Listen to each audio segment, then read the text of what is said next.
Alright guys, so today I am launching a brand new concept where I will be interviewing people in business and talking with them about how they've got to where they've got. We're going to start this series with Mr. Dean Lomax, who is a very well-known paleontologist and good friend of mine, but who's climbed the paleontology ladder at an alarming rate and got incredibly far with his own personal brand. And we're going to talk to you a little bit about how he's done that. So, hey Dean, how you doing? Yeah, no, I'm very good. I'm very good, mate. So, I mean, let's jump right into it. Obviously, you've done a lot in paleontology. You're 27 now? 28 now. Yeah. Okay, and when did you start your career as a paleontologist? So my career really started. See, I've been obviously fascinated since I was a little boy. Most people are interested in dinosaurs and I had dinosaur toys, books, all that jazz, you know. I'm sure you did, Sam. Yeah, I did. I know Brady did. Yeah, I'm sure he did, you know. He loves that dinosaur bone now. But yeah, and in fact, as an actual career in paleontology, that really started when I was about 18. So I've been volunteering at museums and organisations. I've been fossil hunting since I was a little boy. But I wanted to sort of test myself properly. And I raised up enough money and went out to America when I was 18 to a museum called the Dinosaurs Centre. Yeah. And that then became the sort of backbone of my career. And my career just sort of evolved since then. Okay. So most people, when they get their first job, when they're kind of like 17, 18, they'll go work in a bar, they'll go work at the cinema, McDonald's, wherever that might be. But you saved up enough money to take yourself to America to find the job that you want. Yeah, pretty much. Because, see, in fact, it's funny you say that about bars and all that stuff. I used to work at Doncaster Racecourse as a barman. I worked at a shop as well in Doncaster Town Centre. I was working jobs I really didn't like, but I saw the bigger picture. You know, I figured this is where I want to be. So, you know, I've got to make sure I earn enough money. Managed to locate this museum at the Wyoming Dinosaurs Centre and figured out, you know, if I go there, that's going to open up opportunities. And it sure did. Okay. So where did all this start from? And I mean, obviously from wherever the love of dinosaurs started to when you were 18. Tell me about that journey that took you from there to flying up into the... Off to Wyoming. Yeah. Yeah, I mean, that for me, as I say, obviously I had this big love since I was a kid, but I just literally went to museums, went to, you know, anything I could do. How old were you when you first started realising you loved dinosaurs? I was about 6. Yeah, I think it's probably because I can remember, it was probably about 6. But when I got to my sort of like middle teen years, I'm speaking to my parents, my grandparents and that about it, and they're kind of like, you know, there's nobody in my family, I should point out, nobody in my family at all has ever done anything with paleontology, had no interest whatsoever. My immediate family, nobody's ever been to university or anything like that, and so for me it was just kind of unusual, you know, career, scientist essentially, as a paleontologist, and it was like, yeah, they figured how we're going to help Dean. So how did you realise that you could turn something that you love, and when you were so young as well, you managed to turn something that you love into something that you could turn into a job? Now, many people, this is one of the biggest issues they have when they start looking for careers, especially when they're in school. Yeah. They're trying to find something that you want to do when you're older. Nobody knows what they want to do. But what you did was you took the thing that you loved most and then turned that into something that made an income stream for you, right? Yeah, eventually. I mean, and that's it. I mean, that stemmed literally from, you know, collecting fossils, from visiting museums, meeting people who are paleontologists, people who are already experts in this field, and asking as much advice as possible, and also looking at the bigger picture. The most important thing for me, obviously, being from Doncaster as well, there's sort of a few opportunities for paleontologists and that, and I had to look out at the bigger picture. And, you know, some people I spoke to said, Dean, you know, consider not going to university when you get to that age, you know, when you get to 18, because there's literally, I mean, this is a super scientific discipline, it's super, super competitive. There's like literally this many people and so few jobs, Sam. It's pretty ridiculous. And so I got to look at the bigger picture, and obviously then all of that eventually got to the point where I figured, you know, if I'm going to make a career in paleontology, I've got to either go to university, and at this point, you know, when I'm 17, 18, thinking about university, I was a pretty crap student, I've got to be honest. You know, I was like a CD student at GCSEs, and that A-levels, I come out with 2 or 3 A-levels, which were like... You did better than I did already. DRE.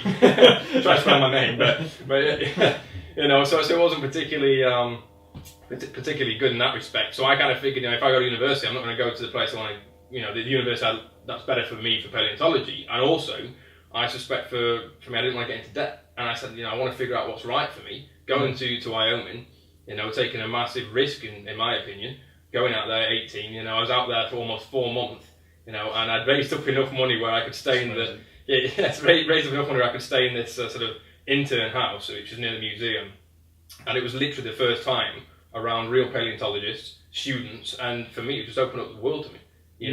In school and stuff, I'd be talking to people about paleontology and they'd be like, Dean, shut up. I want to tell you about dinosaurs. Yeah, it's like, I want to tell you about dinosaurs. And those flying dinosaurs. Yeah, especially them, the birds. But that was it. And the thing is, for me, this time, you can imagine, obviously 18, going out there, I'd never been away from my family in any great capacity like that before, and for 4 months was pretty ridiculous. And so, the first couple of weeks and that were difficult, but after that, it not only gave me the experience of paleontology and stuff, but it gave me a lot of life experience as well when I was 18, and that really quickly opened up my world. So, I mean, one of the things that you kind of touched on there, which I find really interesting, is you took a really similar path to me. I never went to university. I didn't believe that was the right path for me, and I believe that it's the wrong path for many. Obviously, you had a choice where you could go to university and learn the things you need to get a job in paleontology, or you could go out and risk it all and hope that you could get a job in paleontology. How do you make that decision? So making that decision, I mean, obviously, as you can imagine, Sam, not very easy. And I figured, for me, for those reasons, I didn't want to spend a lot of money going to university, for A, but B, also, just for the fact that I didn't want to go to university, because I'm a person who, I learn by doing. And if I'm sat in a class constantly, I'm not doing stuff, I want it to be active. So I figured, this was the opportunity to go out, make that decision, go to Wyoming. And the funny thing is that after going to Wyoming, obviously we can talk about more about my career and all that, what I've done since then. I then surpassed a undergraduate degree. Didn't do that, and I'd published lots and lots of stuff. And the University of Manchester sort of came knocking at my door. We had this affiliation where I ended up doing a master's, an MPhil, a master's of philosophy. It's in paleontology. It's a degree between a sort of general master's and a PhD, which is basically seen often as a sort of first year PhD. Yeah. So, I mean, I did that a few years ago now, and that's a big deal in terms of academia. I mean, just literally skipping an undergrad degree based on my experience and contributions already to paleontology. That's amazing. And the fact that you managed to do all that by taking your own route and defining what was the right route for you, what was important to you and how to get there, and kind of mapping that in your own mind, and defying the tradition and what's expected of kids nowadays to get to where you want, and then you've actually got further than you would have going through that traditional... I mean, that's the funny thing. I've had this conversation before, and I find it difficult to talk about sometimes, because I feel that I don't come across being arrogant or anything, but, when a lot of people say, Dean, you've done this, and this, and, you never went to university, you find your own way. And I look at some sort of people who I know, good friends of mine, colleagues of mine and stuff who I know have gone to university and they've done their own thing. And then because they've gone to university, they've become somewhat disillusioned with paleontology. They've seen, I've got to bring it up, Jurassic Park, they've seen other TV documentaries, all that sort of stuff. Cue like Jurassic Park. But, Grady's singing it in his head now. He's got it going on. But all that sort of stuff is what people see. And obviously they get inspired by it, they read books, and, a lot of people go to university and think, there's going to be plentiful, there's going to be lots and lots of jobs. Go there, and it's not the case. And then after you've spent 3 years, 4 years at university, the chances are, is there going to be a job out there? Especially considering how super competitive this sort of field is. That's awesome, man. I can get down with that and on going that route. I think it's such a powerful route that not enough kids think about. Would you give that advice to someone else? Would you suggest they try doing that? Really good point. Really good point. So I get, as you can imagine, I actually do get a lot of emails through, from lots of people, families, from, students, from younger people, teenagers, also a lot of adults who contact me. And also when I give these talks, public lectures, lots of people come up and ask, how do you go into paleontology? Would you recommend, the way you've gone into it, because people can read it on the website, or should we go the conventional way? I can never say, go and do this way, because I'm a massive believer that it really boils down to the person. It's if that person has that passion, drive and enthusiasm, I honestly believe they'll achieve. But if they don't have them, then you need to ask yourself, do you really want to do this? Yeah. That's the thing. And you were so lucky in having that passion because it was the passion. Yeah, I mean, that's the thing. It's Yeah. been there such a long time, and I know I've always seen. I mean, I set myself every single year. I literally do set myself these targets, and almost every year I know I surpass them, and I make sure I hit them because I'm just such a driven person. What it is I do. Yeah. That's amazing. Right, so that's kind of like the start. Yep. Moving on from there, I mean, kind of give us a brief summary of your career highlights, because I mean you've just turned 28. Yeah. You know, you're not far into being 28, are you?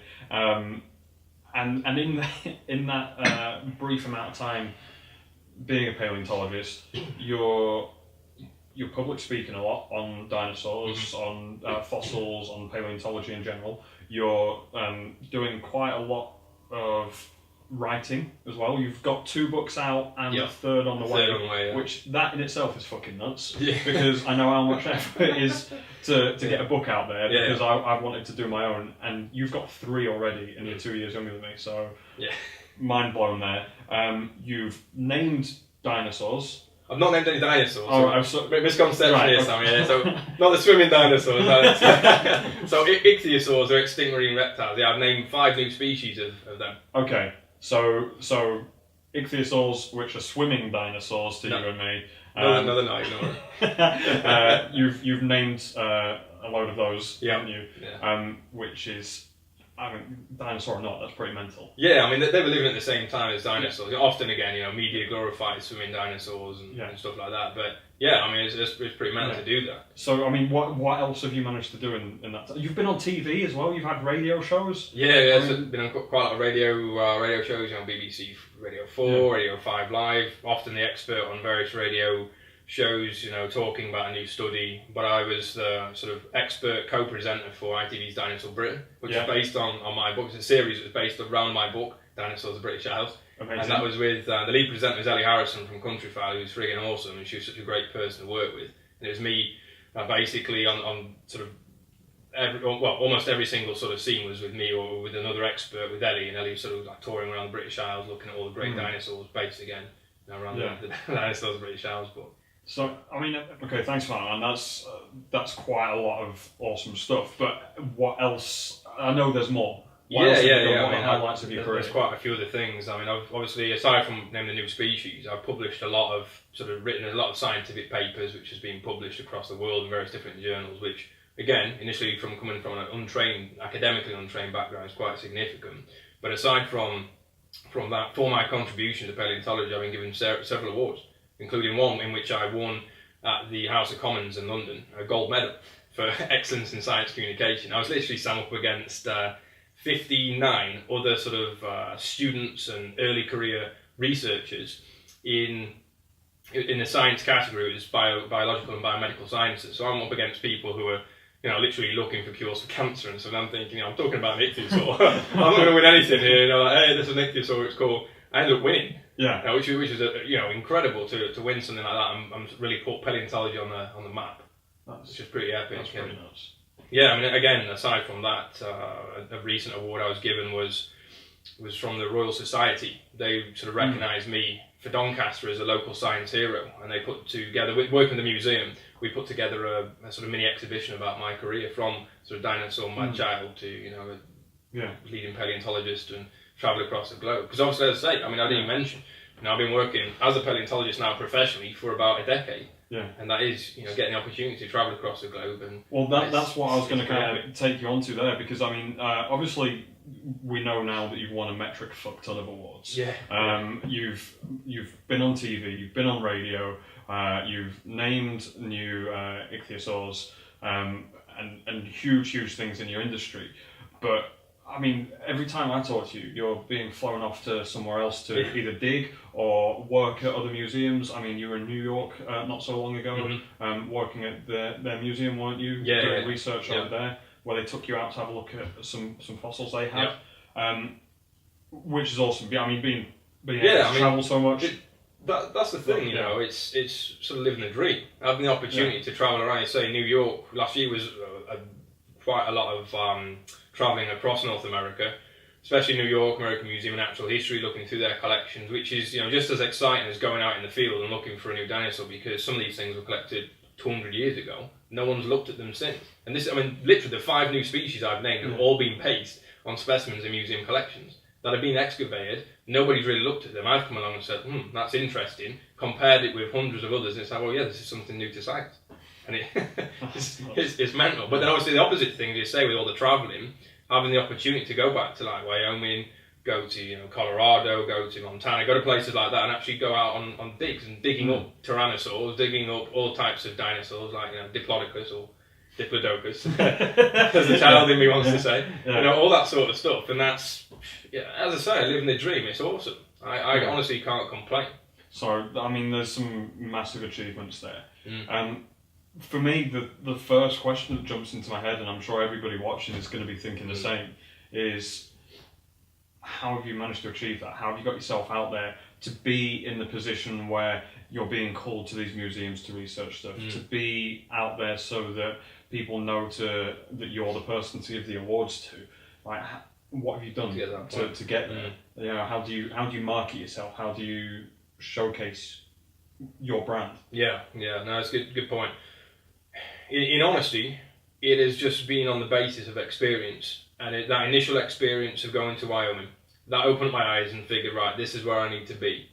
And so any opportunity I've been given, whether it's to go and volunteer at a museum, to go and look at a museum collection, to speak to somebody on the radio, to do a TV thing, I've always been there and pushed myself. Because I'm not, I'll be upfront with you, I'm not necessarily the most sort of outgoing person in respect to upfront and I want to do all this and this. I push myself to do these things. Sometimes I find them really difficult. But at the end of the day, I feel, again, you look at the bigger picture.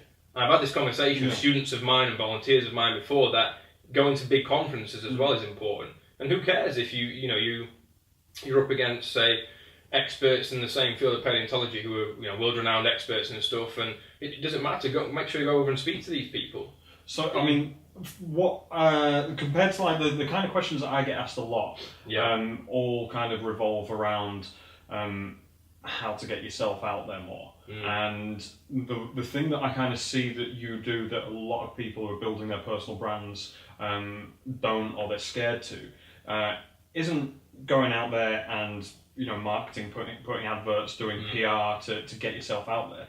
What you're doing is you're going out, learning what's what, and making sure you're fucking knowledgeable about what you're talking about, and then you're doing things to position yourself as the expert in your industry, writing books, speaking, going to events, telling people, and putting yourself in this position where you are the expert. That's the thing, and all of that obviously establishes you as credible, because obviously I've still had in the past that somewhat academic snobbery. Most people in paleontology, 95%, maybe 98% or something like that, are spot on people, all totally fine. There is that odd couple of people who will always be very critical because I didn't go the conventional way. And I to hell with them, because I just keep doing what I'm doing, and I keep breaking these boundaries and going past them, doing these things, which shows I'm credible. I'm a leading scientist now in my field of expertise in ichthyosaurs, and there's one of a couple of people in the UK who work on early Jurassic stuff, and about 200 million years old. Literally, I think there's only me who works really on that stuff in any great detail. So basically, the thing that's got you to where you are is the collection and distribution of knowledge. Without a doubt. Learning as much as I can, and just any sort of niches that are there to be filled, you just make sure you take those opportunities to go and fill the niches. There's always something, no matter what it is you're working in, and if people say, everything's been done, it's never the case. You've got to make sure you go out and look for something that hasn't been done. I mean, this area of expertise I'm in now, ichthyosaurs, not in a million years, no pun intended there, not in a million years did I expect that would end up becoming my expertise. Not at all, but it was all by chance. I mean, it initially started from, I ended up volunteering at Doncaster Museum and coming across this ichthyosaur, which they had mistaken as a plaster copy, and I identified it as a genuine specimen. It had its last meal preserved, which ended up being my first scientific paper, and that was a new species. See, I love that little bit of story there, that you didn't know what you wanted to do within. You knew you were in the industry, but you still were in the same position as so many kids are now, and so many adults as well, where you don't know what the fuck you want to do when you grow up. but then you kind of stumble across it by putting yourself out there and just seeing what sticks, and then all of a sudden you discover this passion, and then you just run with that. Yeah, I love that. Yeah, man. I mean, and it's really important because again, you've got to look at the bigger picture. If you already have something exactly in your mind what you're going to do, but there's so many people already doing that thing, then it might put you off and deter you. But you've got to look past that and think, if I'm in this field, who knows what I'm going to find? And that's obviously what happened with me. And I've worked on a variety of other things as well, aside from Ichthyosaurs, various other different groups of fossils and so on. And it's really important to think of that bigger picture. Yeah, that's amazing. Excellent. Right, so we've just had a very brief break, and during that break, Dean and myself had a really cool conversation about social media in particular, and how we both utilise that to build our personal brands. Dean uses his in a very different way to how I utilise mine. Can you tell us a little bit about what platforms you use and what type of content you like to get out there? Yeah. So mostly Twitter. So Twitter, Facebook are the primary two sort of platforms I use. And again, primarily to engage, obviously, with different audiences. Obviously, I found like Facebook quite a different audience to Twitter. Hugely. But almost all the time, every time I'm tweeting, is something, a bit of knowledge bombs here, there, everywhere. About something. For example, in paleontology, and I guess generally across natural sciences, there's always some sort of good hashtag or something. Like Friday is Fossil Friday, so everybody around the world are tweeting cool fossils and stuff. So kind of take advantage of that, and occasionally tweet maybe at least one every Friday, but maybe one up towards 3 or something like that. So that's good. But then also on top of that, although I should be a lot more regular with these, but I do take advantage of YouTube, where I've got my own channel on there, which again I've not really pushed that much, but as we've discussed, we've had a long conversation about YouTube about that. But I mean that's really something I ought to do more of. And I know from comments on the videos and at least the recent stuff, people are saying, "Oh, you should do more of this stuff." But as I said before, most of the time for me, it's I want to make sure I can get something that's really good content. But your point of sometimes it's not necessarily the great content that matters. It's what it is you're doing. Well, sometimes it's not the editing. The content always matters. Yeah. But the content that you think is valuable isn't always what everyone else thinks. Yeah, precisely. Yeah, that's and you said that you on Twitter and Facebook you've got different audiences. You've gone out. You've worked that out.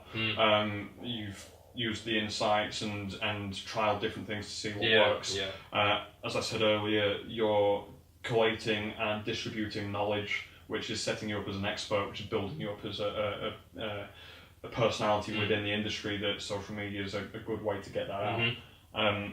And just for you guys, I was having a long conversation with Dean in particular about weekly vlogs and how important I think vlogging is, because who wouldn't want to see Dean travelling the world, visiting museums, digging up fossils, looking at dinosaurs and swimming dinosaurs. Ichthyosaurs. I just like winding him up. I would love that, and I think that would be a really powerful thing for you to do. And Dean hasn't quite agreed to do it yet, but are you going to agree on camera? Oh, yeah, agree on camera.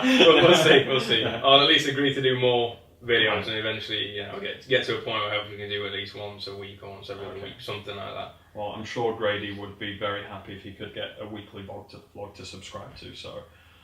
Well, there's one subscriber, so. I've already subscribed. I've made great channel. Perfect. So yeah, really powerful that you're getting yourself out there, and it's like I said, the distribution of knowledge, the collection and distribution of knowledge on these different platforms, whether it's a book, whether it's videos, whether it's Facebook statuses or a page or Twitter, whatever it is just really set you up for success, really. Yeah, definitely. I mean, the social media, as we've been talking about, is such a important and powerful tool to take advantage of, and you're getting your message out there to a vast number of people in most respects. Okay, so you've utilised all these tools and you've done a lot of things that kind of involve the collation and distribution of knowledge to cement your reputation in the industry and build your personal brand. But what is the one thing that you do or have done that is the one thing that you wouldn't change that has furthered your career? So obviously you've written books. Yeah. You could utilize social media in a certain way. For everyone who's watching, what is the one thing that you found most important? I would say the things you mentioned: writing books, winning awards, becoming an expert in the field, naming new species. All that's really important.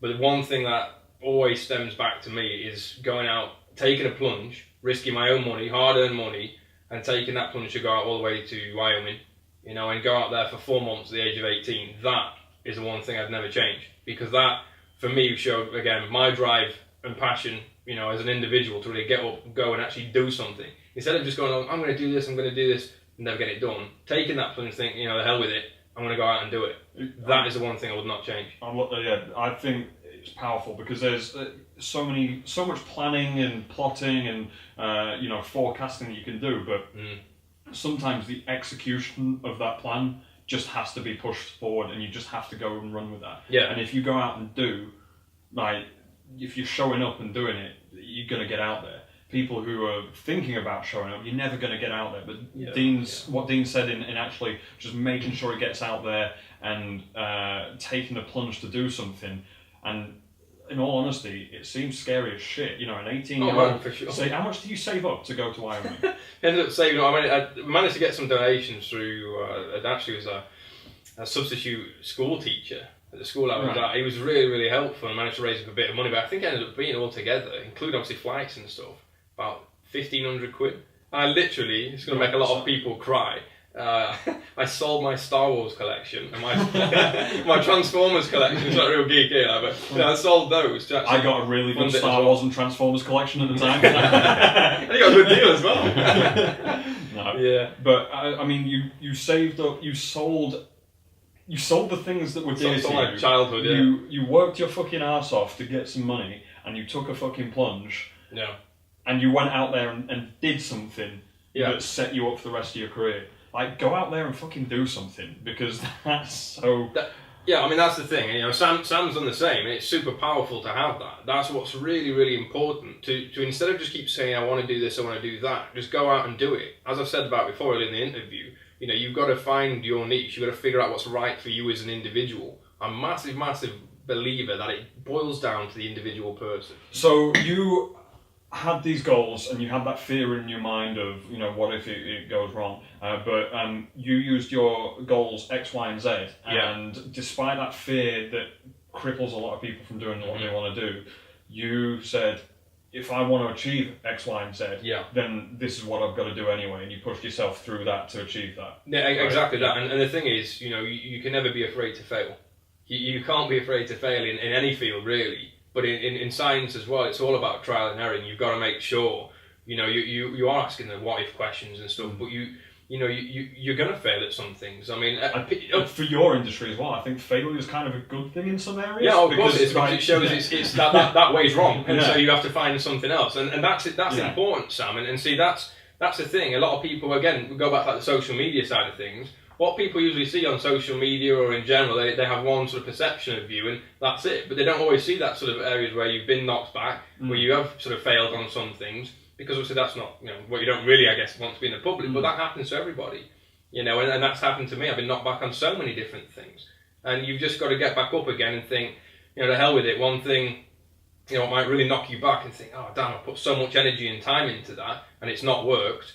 You've just got to get back up on it and try a different angle and keep working hard. Amazing. I love that. You know, the fact that, you know, failure is a part of success is pretty powerful. And obviously in science and what you do, that's very clear. It's not so clear in building your own brand and building a business, but it's still true. Yeah, exactly. I mean, essentially, it is the same principle still, whether it's your, you know, in science or building your brand, because with most of my work, I'm freelance, and a lot of people, as I say, you know, paleontology, there's so few jobs, so to become freelance in this field is really difficult, because again, that's really competitive as well. But you've got to keep showcasing that you are the expert. Again, as you say, you know, whether it's writing books, whether it's doing lots of sort of media and public outreach stuff, and whether it's talking to people, you know, like your viewers for this, it's important that, again, you know, I keep saying it, is thinking outside the box and looking at the bigger picture. Yeah.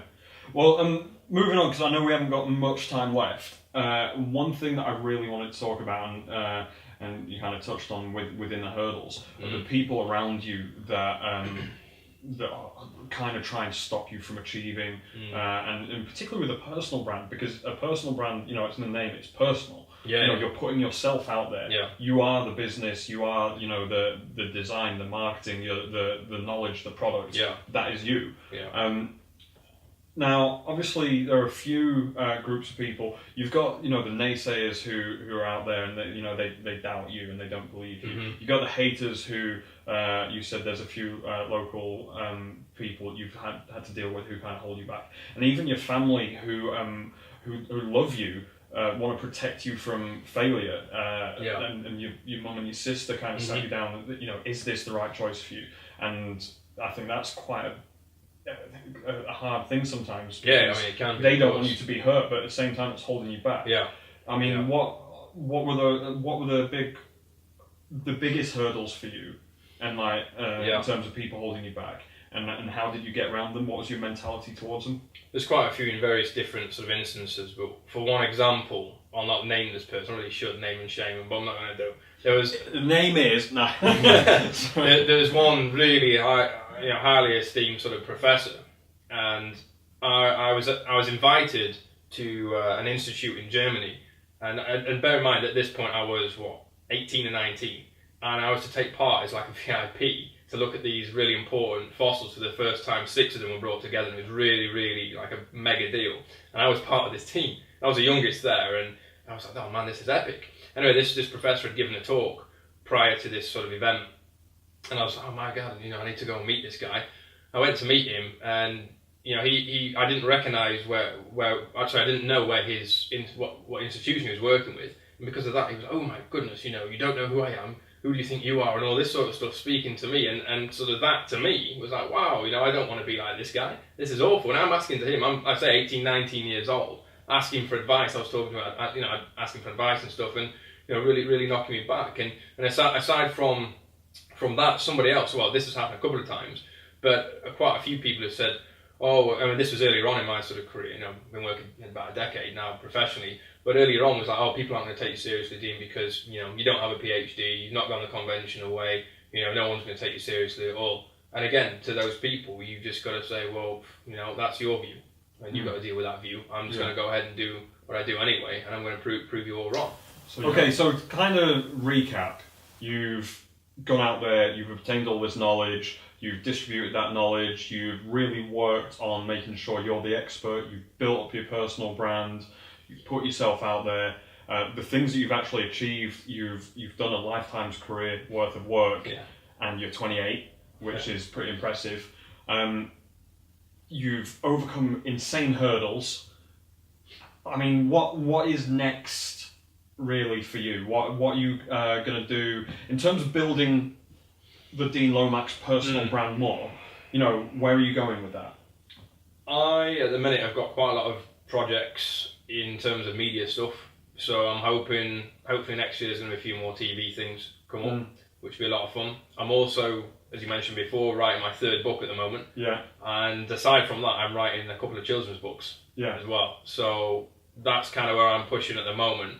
And again, that the children's side of things, children's books, something I've never looked at before. It's a new avenue for me. So I'm interested to see what that's going to be. Educational books, yeah. Which is perfect again. Yeah, it's going to be a lot of fun. Yeah, awesome. So that's kind of where you're going next. Vlogs. Yes, vlogs as well. And doing some weekly or daily vlogs, I really hope to see you do. It's been awesome having you here, dude. And it's been awesome finding about your journey and how you've built your own personal brand, what you've been up to and what you've overcome. Yeah, it's good to be here, son. I appreciate you inviting me along, mate. Yeah, thanks for coming down. Thanks for bringing some awesome fossils that have just been sat here chilling for the past 60 million years. This is like, several 100 million years old right here, but I'm sure nobody wants to learn about them. Let's just play with now. But no, thank you so much for coming down and telling everyone about something so personal. It's been awesome. No worries. No, and I hope all the viewers who are going to watch this have actually enjoyed it and take something on board and actually go out and do something. Yeah. And please, guys, anyone who is watching this, contact myself, contact Dean if you've got any questions. We'll put up the best ways to get in touch with him, so Twitter, and put his Facebook details up. So please contact him on there with more questions. I'm sure he'll be willing to answer any questions. And I hope you've enjoyed it. And if you have, please subscribe. Please let us know that you've enjoyed it. We'll try and get some other people down as well. And we'll see you next time.